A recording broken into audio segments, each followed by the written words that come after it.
Thanks to iStockPhoto for contributing footage to this episode. Check them out at iStockPhoto.com.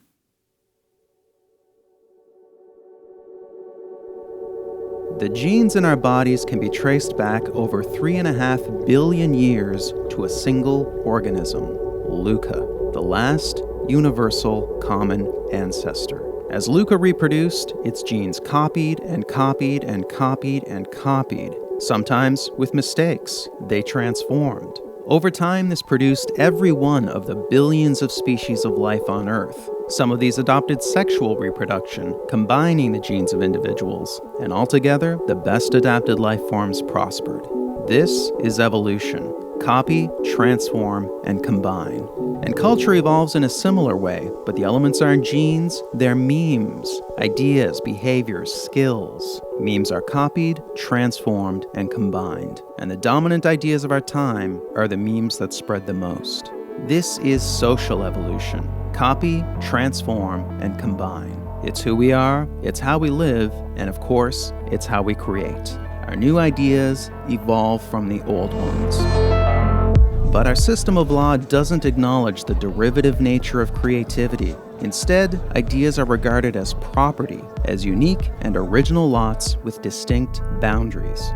But ideas aren't so tidy. They're layered, they're interwoven, they're tangled. And when the system conflicts with the reality, the system starts to fail.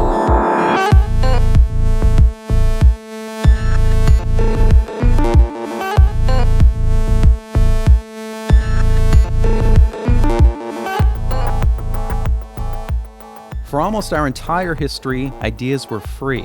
The works of Shakespeare, Gutenberg, and Rembrandt could be openly copied and built upon. But the growing dominance of the market economy, where the products of our intellectual labors are bought and sold, produced an unfortunate side effect.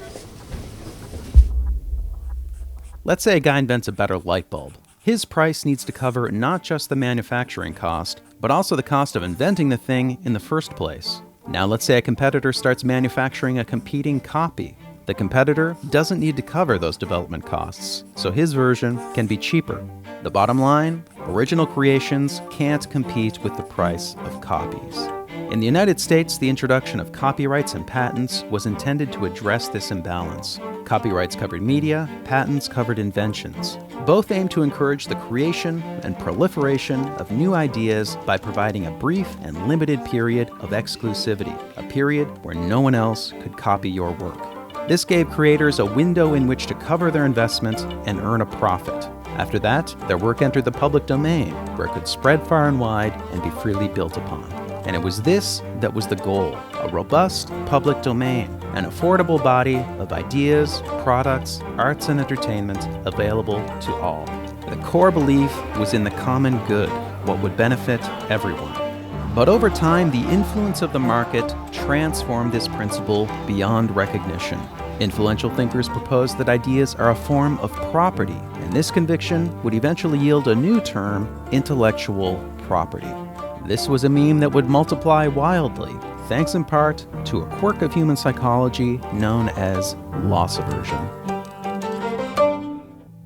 Simply put, we hate losing what we've got. People tend to place a much higher value on losses than on gains, so the gains we get from copying the work of others don't make a big impression. But when it's our ideas being copied, we perceive this as a loss and we get territorial. For instance, Disney made extensive use of the public domain. Stories like Snow White, Pinocchio, and Alice in Wonderland were all taken from the public domain. But when it came time for the copyright of Disney's early films to expire, they lobbied to have the term of copyright extended.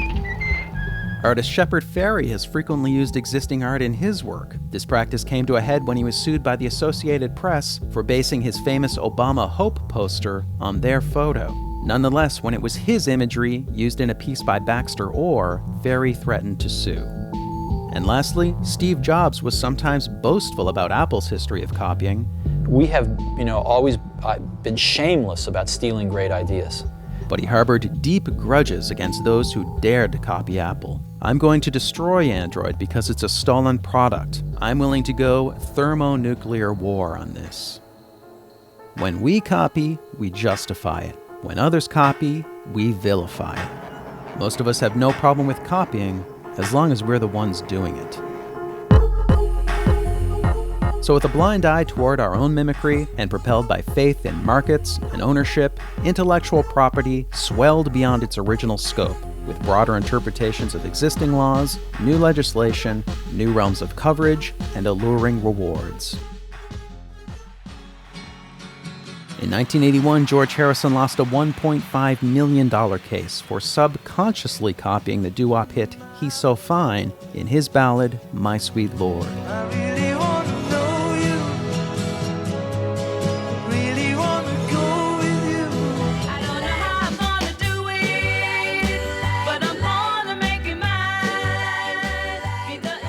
Prior to this, plenty of songs sounded much more like other songs without ending up in court. Ray Charles created the prototype for soul music when he based I Got a Woman on the gospel song It Must Be Jesus. There's a man, be Jesus, going around, be Jesus, taking names, be Jesus, oh Lord. Say I got a woman way over town, good to me, oh yeah.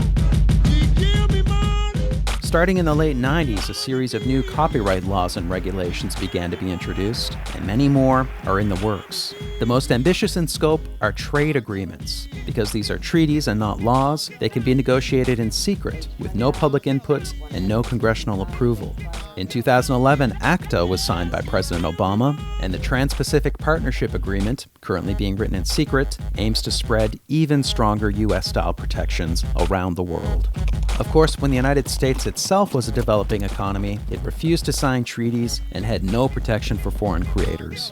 Charles Dickens famously complained about America's bustling book piracy market, calling it a horrible thing that scoundrel booksellers should grow rich. Patent coverage made the leap from physical inventions to virtual ones, most notably software. But this is not a natural transition. A patent is a blueprint for how to make an invention. Software patents are more like a loose description of what something would be like if it actually was invented. And software patents are written in the broadest possible language to get the broadest possible protection. The vagueness of these terms can sometimes reach absurd levels. For example, information manufacturing machine, which covers anything computer-like, or material object, which covers pretty much anything. The fuzziness of software patents boundaries has turned the smartphone industry into one giant turf war. 62% of all patent lawsuits are now over software. The estimated wealth lost is $500 billion. The expanding reach of intellectual property has introduced more and more possibilities for opportunistic litigation, suing to make a buck. Two new species evolved whose entire business model is lawsuits: sample trolls and patent trolls. These are corporations that don't actually produce anything.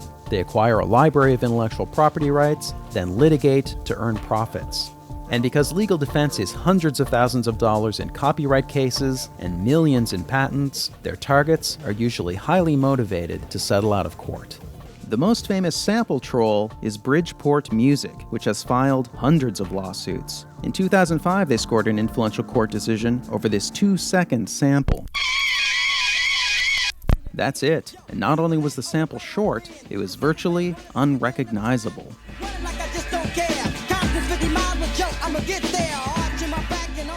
This verdict essentially rendered any kind of sampling, no matter how small, infringing. The sample-heavy musical collages of hip-hop's golden age are now impossibly expensive to create.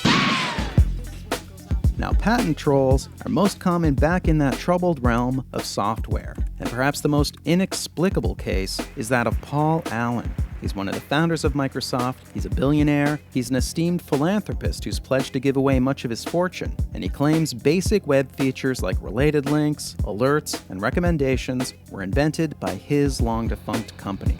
So the self-proclaimed Idea Man sued pretty much all of Silicon Valley in 2010, and he did this despite no lack of fame or fortune.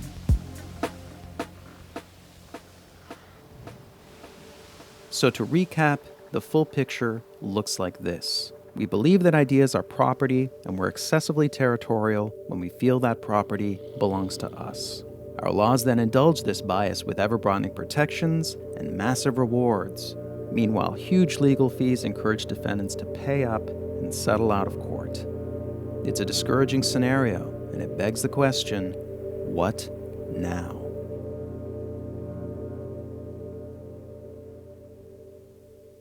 The belief in intellectual property has grown so dominant, it's pushed the original intent of copyrights and patents out of the public consciousness. But that original purpose is still right there in plain sight. The Copyright Act of 1790 is entitled An Act for the Encouragement of Learning. The Patent Act is to promote the progress of useful arts. The exclusive rights these acts introduced were a compromise for a greater purpose. The intent was to better the lives of everyone by incentivizing creativity and producing a rich public domain, a shared pool of knowledge open to all. But exclusive rights themselves came to be considered the point, so they were strengthened and expanded. And the result hasn't been more progress or more learning, it's been more squabbling and more abuse. We live in an age with daunting problems. We need the best ideas possible, we need them now, we need them to spread fast. The common good is a meme that was overwhelmed by intellectual property. It needs to spread again. If the meme prospers, our laws, our norms, our society, they all transform. That's social evolution, and it's not up to governments, or corporations, or lawyers. It's up to us.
Hi there, I'm Kirby. I made Everything is a Remix with help from these folks.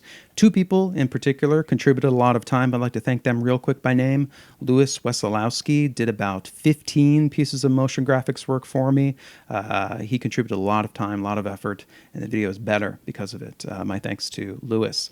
Thanks also to Juan Behrens, who did the memes animation, which took a lot of work. My thanks to Juan for his patience on that. I'd like to thank also iStock Photo for their support. They donated a lot of stock footage to this episode, and I think it was one of the elements that helped raise the production quality of this episode to the highest level that it's been yet. So if you are in need of royalty-free stock footage, do check them out because they have a good service and they are nice people. But most of all, I want to thank you for your attention. I really do value it, and I try very, very hard to make the most of that time that you give me. So thank you so much for coming along on this journey with me. It was an absolute joy to do it. I get asked all the time if there's more after this. There's not. This is the conclusion. This is the end. There are extra things that you might enjoy, but that's the end of the main story. So there'll probably be another supplement video, kind of like the Matrix and Tarantino ones that Rob G. Wilson made for me. There'll probably be another video along that line. I also have a talk coming up that will sort of use the same material, but sort of reframe it, streamline, and kind of upgrade the argument, and I think it should be really good. I'll also have limited edition t-shirts and posters for sale in the near future. So if you would like a memento, stay tuned for those. I think they'll be very nice.